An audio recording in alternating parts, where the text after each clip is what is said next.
Christy Mattoon here. Hey, Christy Mattoon here from Mindrewire. I hope you can hear me in these things. I don't use these very often. I wanted to get on real quick because people have been commenting on my videos that I started doing again. And I appreciate your comments. I really do. It makes it easier to do these actually. And it's gotten hard over time to even want to do these, which is really kind of sad on my part. But it does take a lot of work and a lot of time and a lot of effort, so I do appreciate your comments. It's quite wonderful. For people who can, I do take donations to help me with the funding of some of this stuff. And if you can't, I just a well wish and a prayer and a blessing is right. It's all you need at the end of the day, so it's all good. I think what I want to talk about right now is to kind of further the understanding and experience. Like, we're under a lot of weirdness right now, and I don't have a better word for it than weirdness, so I'm going to call it weirdness, with everything that's going on. And to understand it has taken me a lot of time in going over, which is why some of this has gotten hard to get on here and even do, because I spend so much time, in my own space, in my own heart, and chasing after my spirit and chasing after myself. And so it's like I'm putting a lot of time and effort into these other things, and that sounds selfish, but I think at the end of the day it's really selfful, because it's gotten me a long way, and the people who have stayed with me and kept moving in the direction that I've been moving are still doing Sunday classes with me that I teach every Sunday, or most every Sunday. And so that's kind of cool, and it's a lot of fun actually. But even sometimes even that gets hard to do, because some of the teaching gets heavy and it's weighty sharing it, and sometimes I get the feeling I'm not supposed to be sharing some of this stuff, that it doesn't make sense to me not to. So I try to keep sharing it. One of my latest understandings that has been really huge, like huge information, and I've been practicing it and working with it and diving deeper into it, so that I can speak to it more clearly, has come by way of me understanding the religious texts and teachings, the theology that we were put through, especially in America. I don't know about every other country in the world, because I know religious teachings are different pretty much everywhere, but here in America, in the Western civilized world, we were handed a Bible that came from Rome, that came from basically the Vatican, and is altered by the Vatican around every turn. And nobody questioned it. Nobody ever went, hey, wait a minute, like, who are you? And why are you trying to tell us this stuff? So we just learned what we learned, and you did with it what you thought you were supposed to, and you tried to be a good person, and then it turns out that some of that stuff's not true, and it wasn't written correctly, and it was meant to deceive you, and it just gets more and more interesting. So the thing I want to share with you right now is what I've recently come to understand by way of a man named Paul Wallace. Billy Carson's talks about this stuff. William Henry, I've worked with quite a bit, and he kind of first got me going a different direction than what my religiosity was. And Mario Bigelow, I believe is how you say his Maro. Good night. I'm never going to say this poor man's name right. He's an Italian transcriptor, is that the right word, for the Vatican. And he was charged with the task of, I think it was the Torah, and there was some other text the Vatican handed him and said, just give us as close to an exact translation as you possibly can. Like, don't write anything into it. Don't add words. Don't add, parts of phrases or anything. Just give us as exact of a translation as you can. And so that's what he did. And then he was like, hey, wait a minute. Because basically what they told us and what they taught our priests and pastors and, whatever these people are called, in seminary is a bunch of bullshit. And it's really sad that so many people are still so hooked on it. And around every turn, what you hear is, God wins, God wins. And I'm like, who's God? who's God? And I don't mean like who is God, I mean whose God wins. Does that God win? Does those people's God win? Does these people over here's God win? Whose God wins? Because the God we're taught about in the Bible we were handed by that name, God, is not in the original texts. So where did the word God come from? I don't know. I don't have an answer for that question. But what I do have an answer for is some of the original names that were in there and who they were. So the Elohim, right, which is in Genesis is the first place you hear of the word Elohim, is written over as God, was not the word God. It was the word Elohim. And it's not a singular word. It's a plural word. And the plural word carries the meaning of the powerful ones, right? So through Genesis, in the early parts of Genesis, there's a lot of we's and us's and they's. And we always ask, well, who's we? And they tell you, you know, it means the trilogy. It's the Father, the Son, and the Holy Spirit. Turns out it's not. It's this Elohim council, right? Some people say it's angels. Some people would say it's probably ETs, which is described in other ancient texts, more ancient than the one we were handed. But we're told not to look at those, that those are of the devil. That's what I was told. I'm dead serious.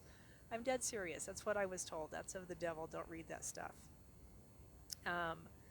And so, you know, you get to a place in your life where it's just, I don't know, with everything that's been going on, I'm like, come on. So I just started ordering books, as many as I could find or get my hands on or could afford. And I've been reading every ancient text that I can find on this topic, not only written by other people, but written in the time periods. So like the Sumerian text, obviously I can't read cuneiform, but the ones who translated it, right? And I muscle test. I go into my heart space and I ask, is this a good translator? Is this a good thing to listen to? And it's where I found Paul Wallace, and it's where I found Morrow Bigelow. Billy Karstens I've been listening to off and on for years, and of course William Henry also. But those two were new, and they kind of blew my mind. So Paul Wallace was actually I want to say Catholic priest, but it wasn't that, maybe Protestant, something like that. But he talks about it at the beginning of all of his videos, and you can find him on YouTube under the fifth kind. Okay, I've had 2 sessions with him. I've actually paid for time to talk to this man because I wanted to know. I wanted questions answered. Like if it was Elohim and there was more than one of them, then who is Yahweh and who is Jehovah and who is? And he goes, who do you think they were? And I was like, they were Elohim. And he was like, yeah, that's what we're thinking. And it points directly back to it. It just, when you see it, it makes total sense. You can't deny it. And then this Yahweh fellow that we're told is the God, right? That is the highest name for God, and you're not allowed to say that.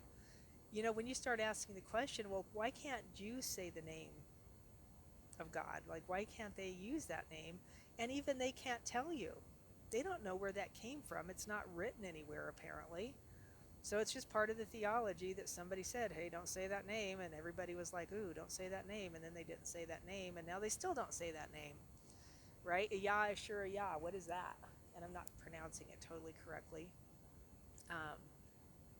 Ehea, Asher, Ehea is another way I've heard it said. And I can't pronounce it the way Paul said it because it was the first time I ever heard it pronounced that way. But if you look it up on YouTube, right, you'll find out that that word means I am that I am, I will be that I will be. And then you keep digging into it. And so this Yahweh was telling Moses that that's who he is. But if you keep reading down in the text, the very next couple of sentences, he also tells Moses he was Yahweh. So why was he telling him, I am that I am? So let me back the truck up for 2 seconds. I have been teaching heart coherence for quite a few years now, and things like it, brain coherence, heart coherence. I was visited by an entity at one point, and I've called him an angel. I actually now believe it was Saint Germaine, possibly Yeshua. And I've talked to Yeshua before about compassion and other things where I flat out know that's who I was talking to.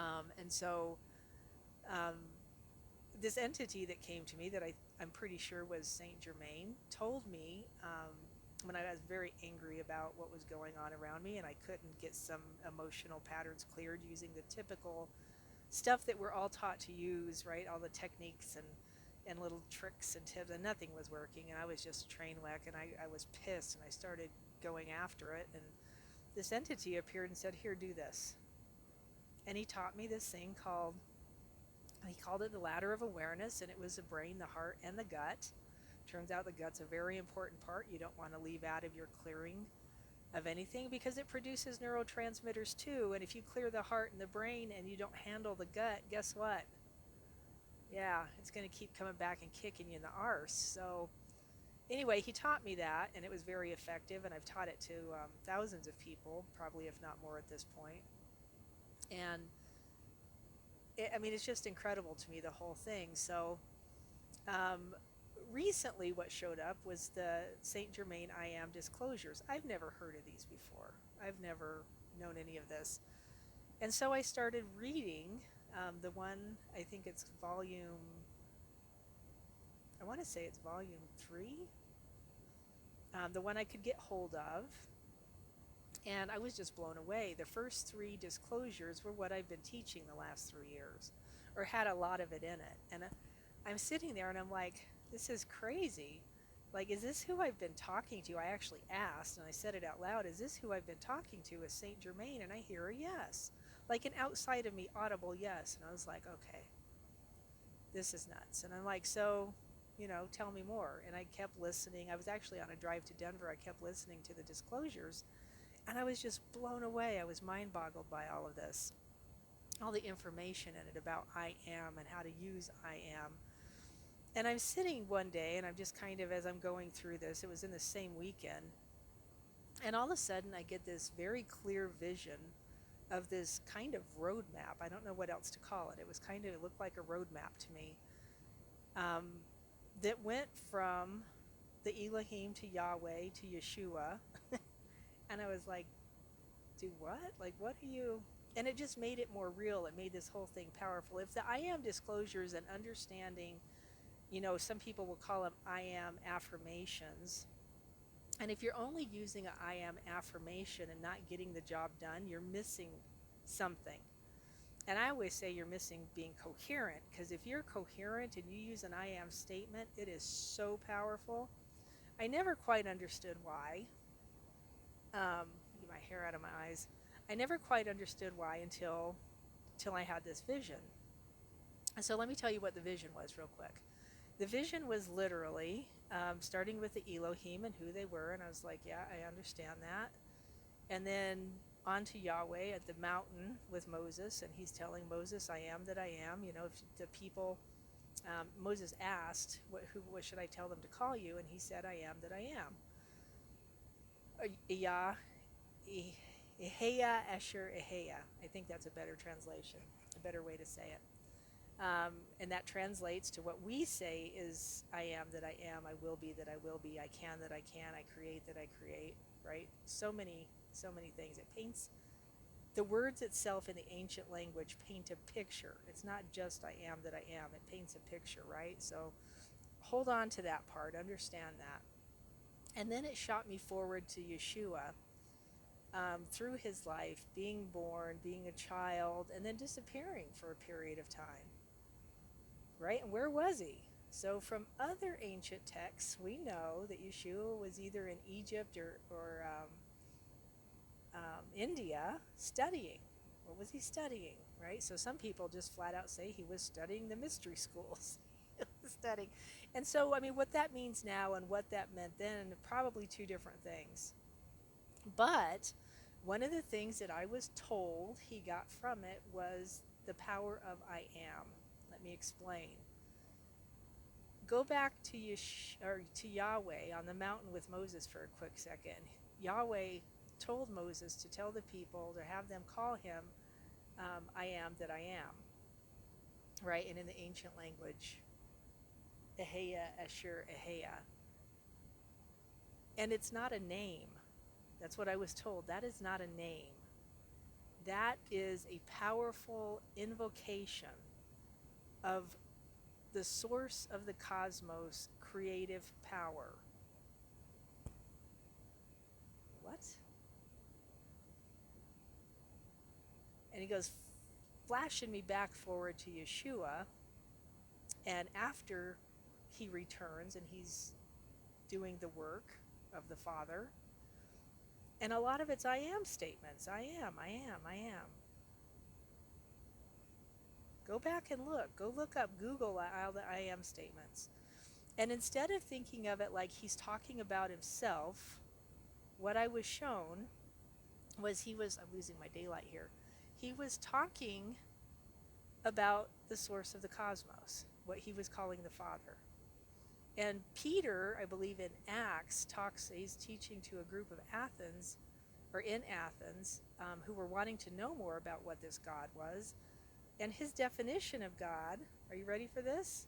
Was God is the source of the cosmos and everything in it, that by which we live and breathe and have meaning. Now, when I saw that flash in this roadmap, God was crossed out, and it was the words, Eheya, Esher, Eheya. It's an invocation of power that we as humans have the right to use, which is why whoever said don't use that name told us not to use that name, because it's very powerful. Now, Saint Germaine gives a direct warning with this information. If you use this information to do bad on somebody else, or to do bad on the planet, or to cause mayhem, you will suffer. It will cause you great distress in your own body and disharmony in your own life. Right? So take the warning, heed the warning, don't get crazy. But I think I'm talking to a group of people who understand that when you, I'm seriously losing my light here, when you are trying to follow a spiritual path, right? You're trying to do the right stuff anyway. And, just doing the good work is just doing the good work. So let me give you a way to use this. Let me give you a way to use this. Simply charging yourself, charging the energy around you, which is part of what Saint Germaine talked about, and he talks about it in his disclosures. Simply saying I am, but not talking about you, your outer shell or the outer world, talking about you from the inside, your spirit, right? Talking about, or from, let me get this right, hang on a second. Talking from the source of the cosmos to your spirit, and then moving the energy out through your physical body into your physical world. Does that make sense? So when you say I am, use it like you are invoking the power of spirit. You're invoking the power of the source of the cosmos. This is still new to me, and I'm still trying to get this down. Now, it can be hard to do because we were always taught I am meant us, physical body in the outer world. That is not correct. Like so many things that we have been taught and told, that is a lie. It's not the way this works. I am is the source of the cosmos and everything in it, that by which you live and breathe. I'm getting attacked by mosquitoes, and have your being. So when you start to understand that, you'll start catching yourself saying, I am, right? And you'll be thinking, I am me, or I am that, right? And just say I am. One of the other words or the other phrases I was told was I am,